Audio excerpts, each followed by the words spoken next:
अस्सलाम वालेकुम नाजरीन, मैं हूं फरजाना अली और आज हम बात करेंगे एक बहुत ही इम्पॉर्टेंट ख़बर के हवाले से और एक नए प्लेटफार्म पर आपके साथ आज मैं जुड़ने जा रही हूं और वो प्लेटफार्म है यूट्यूब का।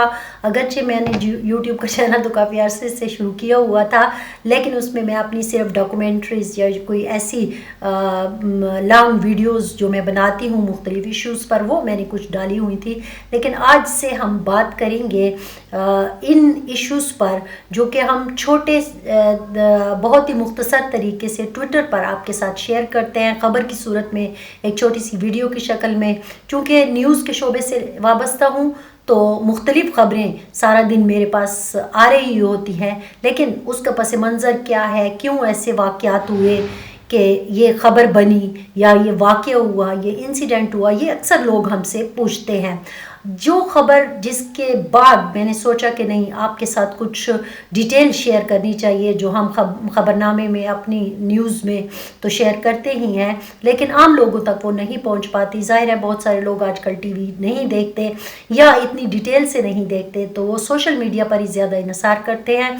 तो आज आपको मैं बताने जा रही हूँ एक बहुत अहम ख़बर जो कल मैंने ट्वीट की थी, और वो ख़बर थी जनूबी वज़ीरिस्तान के इलाके, तहसील जो उसकी है सरवकई के इलाके मोले खान सराय की वीडियो थी जो मैंने शेयर की थी कि एक शख्स अपने हाथों में एक छोटी सी बच्ची की लाश उठाए खड़ा है और अपने MPAs MNAs हुकूमत से मुसलसल फरियाद कर रहा है, शिकायत कर रहा है, गिला कर रहा है कि ये बच्ची आप लोगों की नेग्लिजेंस की वजह से फोत हो गई। अस्पताल में खड़ा था, अस्पताल की बड़ी अच्छी इमारत भी दिख रही थी, लेकिन वो कह रहा है कि ये 1 साल से बंद है। मेरे लिए ये ख़बर बड़ी इम्पॉर्टेंट थी, क्योंकि एक बच्ची की मौत वाक़या हो गई है तो उसका पस मंज़र क्या था, वो मैंने जब उसकी छानबीन की अपने न्यूज़ पर तो ज़ाहिर है उसको दिया ही, लेकिन मुझे लगा कि आप तक भी वो तमाम मालूमात जो हैं वो पहुंचानी चाहिए सोशल मीडिया के इस प्लेटफॉर्म के ज़रिए। तो आज हम बात करेंगे मोले खान सराय में जाँ बहक होने वाली उस छोटी सी बच्ची की जो फौत हो गई सिर्फ इस वजह से कि उस जो THQ था, यानी कि तहसील हेडक्वार्टर हॉस्पिटल, वहाँ पे सेहत की सहूलतों की फराहमी गुज़श्ता 1 साल से ज़्यादा अरसे से बंद है। वो क्यों बंद है ये भी आपको बताएंगे आज, लेकिन उससे पहले आप ज़रा ये वीडियो देखिए कि वो शख्स क्या कह रहा है या वो इंसिडेंट था क्या बुनियादी तौर पर। MNA د سنټر د MPA په مخ باندې لعنت یا زموږ ورته ویلي چې هسپتال د خالي کړی دی. په دغه هسپتال کې مشتراواري کې بچی ایکسپایر شوله. DHO صاحب توفیق شرانی صاحب زه څه وکړم دا واري کې بچوم پاره زم درته ویل دوستا خبر هم درته کړې وه چې د میز مجبوري دو په دغه علاقه کې سہولت نشته، هیڅ فیسیلیټي نشته. دغه هسپتال د خالي کړی دی یو تو د بچون په دغه سر مړ شي لکه دا واري کې بچون چې میشته نن رمړېږي. دا واري کې بچی ته وڅه دغه شرم حیا وکړه. هسپتال د بند کړی دی، لخ لعنت ته وي. MPA په ټول آصف صاحب لخ لعنت وي چې د هسپتال نشو کولاو کولی. د اډیاله مختار تنوس کې اډیاله پرېږده وزیرستان پښتنه وکړه، دغه واري کې بچونه پښتنه وکړه. आपने देखा कि ये एक वाक़या था जिसने मेरे अंदर एक जुस्तजू पैदा की कि मैं ज़रा पता करूं कि इस वाक़ये के पीछे की मालूमात क्या हैं। तो मैंने जब जानने की कोशिश की तो ये जनूबी वज़ीरिस्तान का इलाका है, सरवकई तहसील है, और उसका भी एक इलाका है मोले खान सराय। तकरीबन 58,000 से ज़्यादा की आबादी का ये एक इलाका है, और यहाँ पे ये तहसील हेडक्वार्टर हस्पताल है जो कि बनाया गया था 2014-15 माली साल में, और उसका बुनियादी मकसद यही था कि ये जो बेसिक पब्लिक हेल्थ सर्विसेज है ये यहाँ पे इस इलाके के लोगों को फराहम की जाए। तो जनाब ये सिलसिला शुरू हुआ, लेकिन 2020 में और 2020 तक ये महकमा सेहत के ज़ेर इंतज़ाम तकनीकी बजट और इंतज़ामी सहूलियात सारा देखता रहा। लेकिन 2020 के बाद कहा गया कि खैबर पख्तूनख्वा हुकूमत ने एक सिलसिला शुरू किया कि पब्लिक प्राइवेट पार्टनरशिप के तहत कुछ चीज़ें जो हैं वो आउटसोर्स की जाएं। तो एक जो निजी इदारा था MERF, जिसका मतलब है मेडिकल एमरजेंसी रेजिलियंस फाउंडेशन, اس کو آؤٹ سورس کیا گیا اور خیبر پختونخوا کے ضم علاقوں کے کچھ ہاسپٹلز جو تھے، تحصیل ہیڈ کوارٹر ہسپتال RHCs کہیں، یہ دیے گئے اس تنظیم کو جس کو MERF کہتے ہیں۔ اچھا، یہ جب دیے گئے اس میں صرف یہ نہیں تھا کہ یہاں پر یہ جو مولے خان سرائے کا ہاسپٹل تھا، اس کے علاوہ بھی ہاسپٹل ہیں، وہ بھی میں آپ کو بتاتی ہوں، یہ ان کو دیے گئے، لیکن کام چل پڑا، انہوں نے اپنا کام شروع کر دیا۔ لیکن پھر ایک وقت ایسا آیا کہ جو فنڈز کے معاملات تھے وہ اتنے پیچیدہ ہو گئے کہ وہ ان ہیلتھ کیئر سینٹرز کو آپ کہیں یا ہیلتھ مراکز کو کنٹینیو نہیں کر پائے، اور وہ بار بار یہی کہہ رہے تھے کہ جی جو ہمارے فنڈز ہیں وہ ان میں رکاوٹ آ رہی ہے، جس کی وجہ سے ہم سیلریز نہیں دے پا رہے یا دوسرے معاملات جو ہیں وہ نہیں چلا رہے۔ اس کے بعد ہم نے دیکھا کہ ایک رکاوٹ جو ہے وہ آنا شروع ہو گئی۔ خیبر پختونخوا کی جو پچھلی حکومت تھی اس کی مدت ختم ہو گئی، بیچ میں کیئر ٹیکر آ گئی، اس کا جو سلسلہ تھا وہ بھی ایک طویل ہو گیا، جو مدت ہونی چاہیے تھی اس سے وہ زیادہ ہو گئی۔ لیکن جب دوبارہ خیبر پختونخوا کی حکومت آ گئی تو پھر بھی ان مسئلوں کو حل نہیں کیا گیا۔ اس دوران ہوا یہ کہ 2024 میں میں اب کل سے لگی ہوئی تھی کہ وجوہات کیا تھی، تو وجوہات کو جب میں نے جاننے کی کوشش کی تو میرے سامنے یہ ایک بنڈل خط و کتابت کا سامنے آ گیا، جو MERF یعنی کہ وہ ادارہ اس نے بھی کیے ہیں، جو وہاں پہ ڈسٹرکٹ ہیلتھ سروسز دیتے ہیں، ڈپارٹمنٹ ہوتے ہیں، ڈائریکٹر جنرل کو انہوں نے کافی خطوط لکھے، پھر آپس میں بھی ان کی MS خط لکھ رہا ہے، ڈسٹرکٹ ہیلتھ آفیسر کو خط لکھ رہا ہے، DHO کو خط لکھے جا رہے ہیں۔ یہ پورا ایک گتھا جو ہے وہ میرے ساتھ اس وقت موجود ہے، اور اس میں ہر ایک یہ بات کرتا نظر آ رہا ہے کہ جناب سچویشن خراب ہو رہی ہے، آپ فنڈز کی فراہمی کریں، تنخواہیں دینے کے ہمارے پاس پیسے نہیں ہیں، اس کو جلد از جلد فنڈ فراہم کیے جائیں تاکہ یہ سلسلہ جو ہے وہ رکے نہیں۔ لیکن فنڈز میں تعطل برقرار رہا، اور اس کا نتیجہ یہ نکلا کہ گزشتہ سال سے یہ چیزیں جو ہیں وہ ٹھپ ہو کے رہ گئی، اور جیسے کہ وہ شخص اپنی ویڈیو میں کہہ رہا ہے کہ 1 سال سے زائد ہو گیا، اور واقعی جب میں نے چھان بین کی تو 1 سال سے زائد ہو گیا کہ معاملات خراب ہیں۔ سب سے پہلا لیٹر جو میرے پاس یہ پڑا ہوا ہے 2024 کا، وہ اسی ادارے کا ہے کہ جو کہ انہوں نے لکھا ہے محکمہ صحت کو، اور وہ یہ کہتے نظر آتے ہیں، یہ خیبر پختونخوا حکومت کو 2024 میں انہوں نے کہا کہ آپ نے ہمیں آؤٹ سورس کیا، اورکزئی میں، وزیرستان میں، مومن میں ہم نے اپنے سروسز دینا شروع کی مشیر صحت کے، لیکن پھر اس میں فنڈز کا تعطل آتا گیا۔ ہم نے مشیر صحت کے ساتھ بھی کافی میٹنگز کی۔ 89 کروڑ یعنی کہ 99 کروڑ 21 لاکھ روپے کی ادائیگیاں نہیں ہوئیں، یہ 2024 کو یہ جو لیٹر لکھا گیا اس میں وہ بتا رہے ہیں، جس کی وجہ سے سروسز ہمیں جو ہے وہ معطل کرنی پڑ رہی ہیں، اور ہمارے لیے اب اس کو چلانا مشکل ہو گیا ہے۔ آپ ادائیگیاں کیجئے تاکہ ہم آپ کو سروسز بحال کریں۔